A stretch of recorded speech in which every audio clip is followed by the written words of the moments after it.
Good evening, my friends. I'm just making a short video. I just wanted to share a little bit about my day today. I just came back from my 34. Usually that first day back is really hard, but today it wasn't too bad. But what happened today, and I don't know if you guys can tell, now you can tell in this lighting.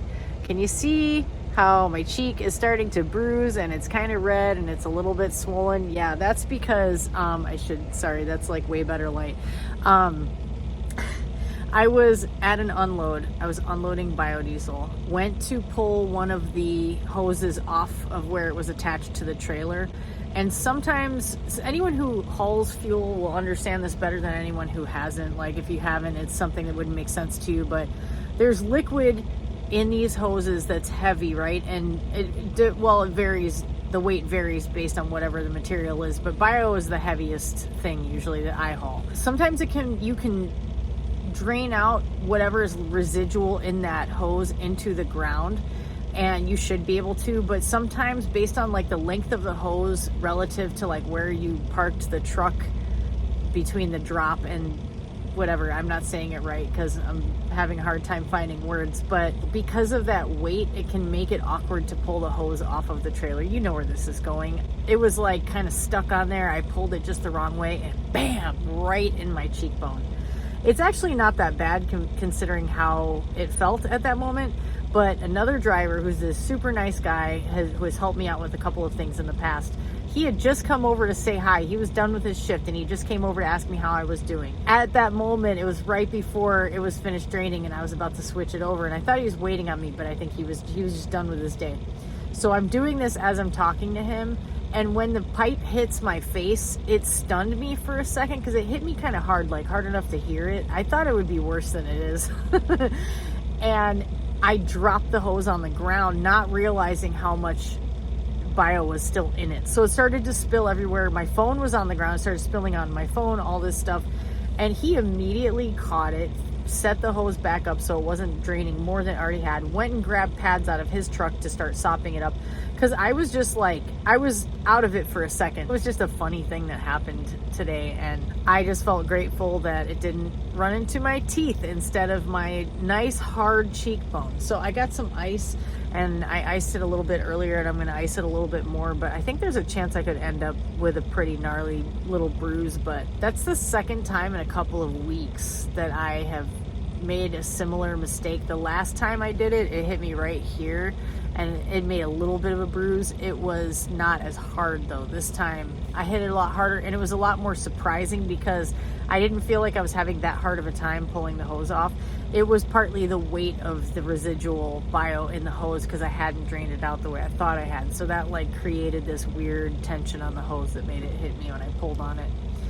You know, hazards of the job. Sometimes you have a little mishap. You got to watch what you're doing, watch where you're going, watch how you handle things. My gloves also had, they were slippery, so that was part of the problem. Got to watch yourself out here. Otherwise, everything's cool. I'm going home in a few days. I have a couple more doctor's appointments, taking care of stuff that needed to get taken care of. So hopefully I'll get this video out to you because I'm going to have some time sitting at home this couple of days while I'm home. So I hope you're all doing well. I hope you haven't had any potentially dangerous mishaps these days. I'll catch you later. Oh wait, there's something else I wanted to tell you that's really cute, but it kind of necessitates me setting the phone down, but it's going to cause the phone to vibrate, and that's annoying, and I'm sorry. Look what I got, you guys. I'm gonna put a picture up with this because of course I had to make a cute little picture. I started seeing these at this location I'm at right now, and it's in Illinois. I don't want to say where I'm at because I park here a lot, but yeah, isn't it cute? And it does articulate. I wish I had one that had like, oh god, words. I wish I had one that had little like doors that open and stuff that was metal. This is plastic, but it's really cute. And it's a day cab, it's not a sleeper, but I wouldn't expect them to have sleeper versions. I'm just excited to have it. And I have a cute little Wonder Woman doll that I sometimes put in the windshield when I'm not at a truck stop. I'm not trying to advertise that I'm a woman alone in the truck, but like at times when my truck is sitting at the place I park it for home time, when I'm not in the truck, I'll leave it in there just like, hey, there's a lady that drives this truck and she's like trying to be a Wonder Woman out here. So I did a cute little photo shoot with Wonder Woman and her little truck. Isn't that cute? I just love it. Not me playing with toys. No, I wouldn't do that. That would be weird. All right, now I'm gonna go. I'll catch you later.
Hello my friends, it's been a minute. I'm on my 34. I have been kind of MIA because, as I've mentioned previously, I have no time for life.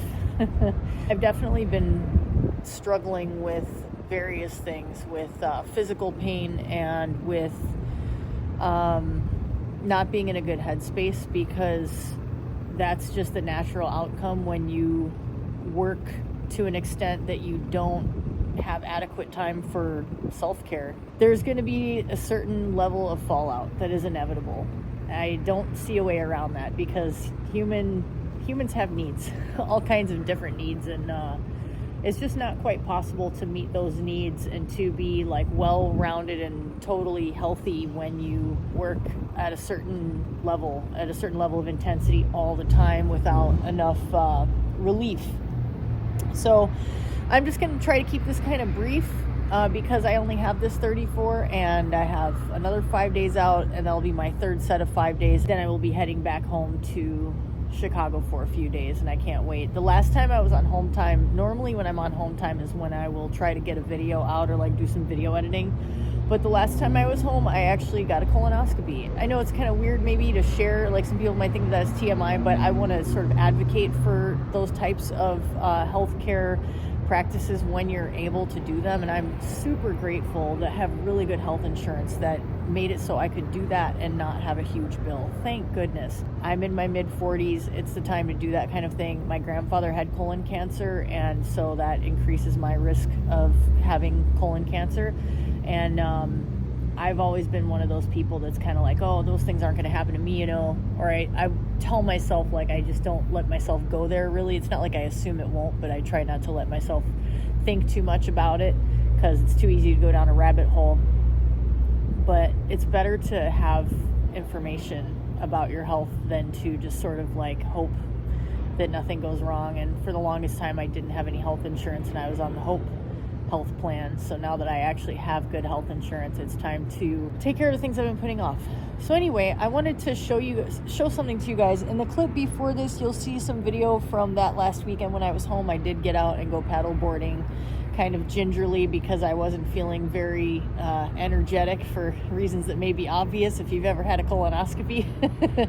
But I think that was the day after. But the weather was so beautiful, I had to get out there. And so I really felt it after. You can see in that video, that's me doing warm-ups before getting out on the board, and you might see someone moving like that and think that person probably, that flexibility, you probably feel good, you probably don't have pain. But I have pain every single day, and part of that is just the physical issues that I have. Each body is unique, and we all have certain things that we're more like prone to. Wear and tear is a big issue for me because I have a long history as a weightlifter, used to be a runner, stuff like that. And then trucking is absolutely brutal on your body, and that's partly why I wanted to share this little thing with you that I'm going to talk about for a minute. I'm going to show you how it works. So I just got this tool recently from a company called Aletha Health, and they call it the Mark. It's a little bit windy out here, so please bear with me. You use my phone case, see if that weighs it down at all. I don't know if it's going to be enough. You can see it's a really cool design, and when I show you how it works, you'll see why it's a cool design. So the long story short, couple things. After that bout of paddleboarding, I was out there for maybe an hour, and it looked pretty calm, but there were some kind of fairly strong currents going on, and there was some wind, and that type of those conditions create, when you're paddling, this kind of torque on your spine that can be really straining. So I wasn't in like pain, but I just felt so much tension in my lower back the next couple of days. And then combine that with driving, because I think that was like the day before I went back out on the road. I started using this tool. It's a physical therapy tool. I have worked in a physical therapy clinic. I was a personal trainer for a long time, so I have a more personal understanding of PT, and I also have been a PT patient, and I referred many of my personal training clients back in the day to physical therapy because I really understand the benefits of it when the trainers know what they're doing, or when the physical therapists are adequately skilled. And this was created by a physical therapist. I'll include a link to a video. It is not cheap. It's a $200 piece of equipment, which might sound crazy when you see what it is, when you just look at it. But if you have an understanding of how physical therapy implements can be, and you see how well made this is, and you see what it does, then you'll understand why it costs that much. I think it kind of makes sense, to be honest with you. Probably also very expensive to develop something like this, but it's super durable. It's the kind of thing that'll last you forever, so it's a one-time investment.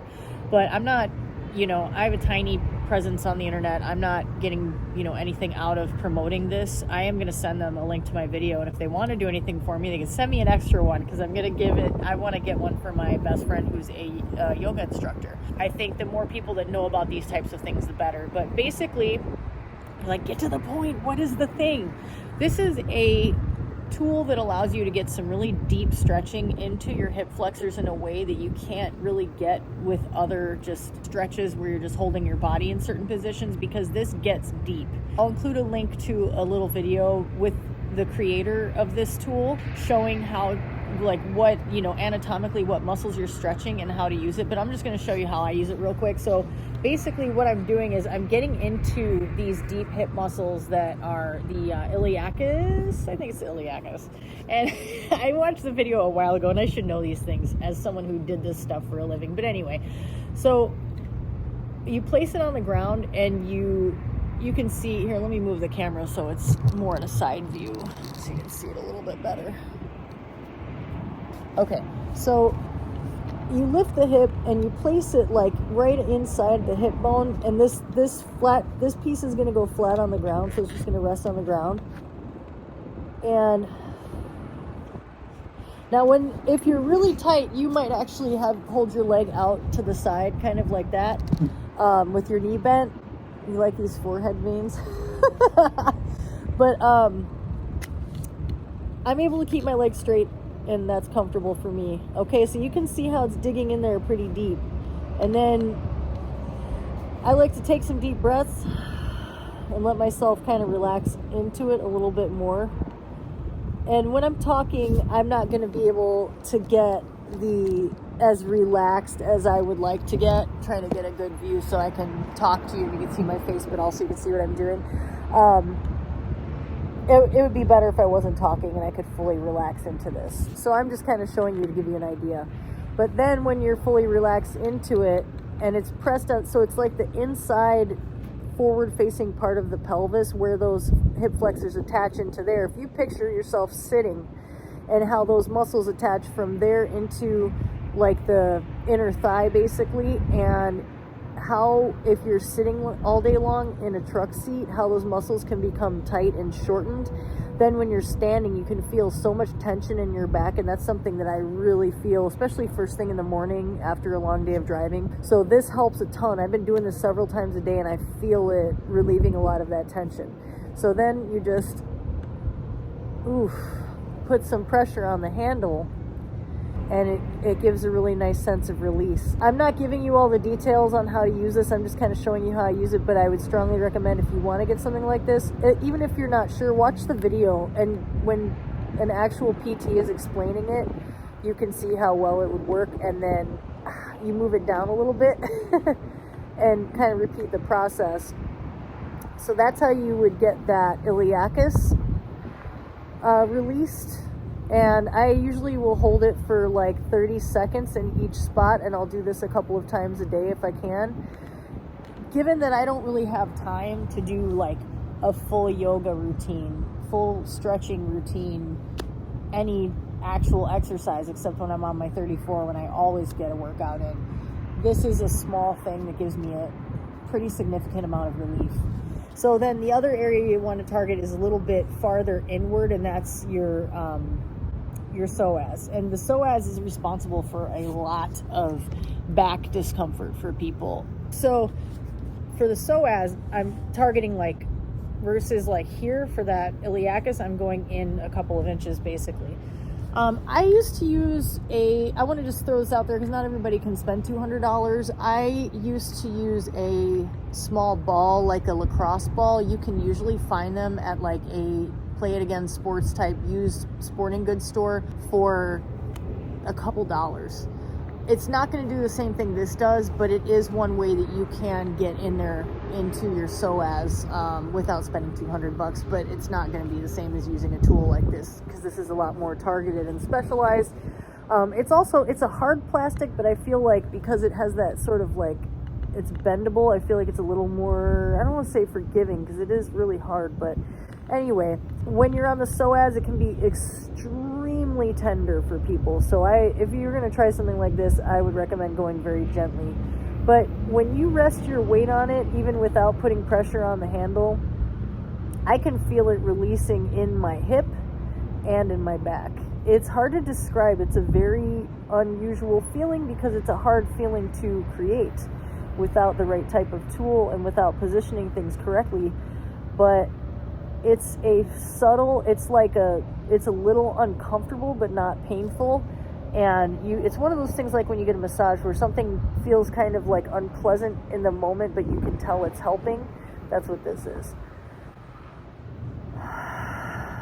And it really does help to take a deep breath. As you exhale out, your body melts into the device or whatever you want to call it a little bit, and that allows you to get a little bit of a deeper stretch. So I've had physical therapists before do a type of technique where the patient in this case would be, I actually was a guinea pig for some students.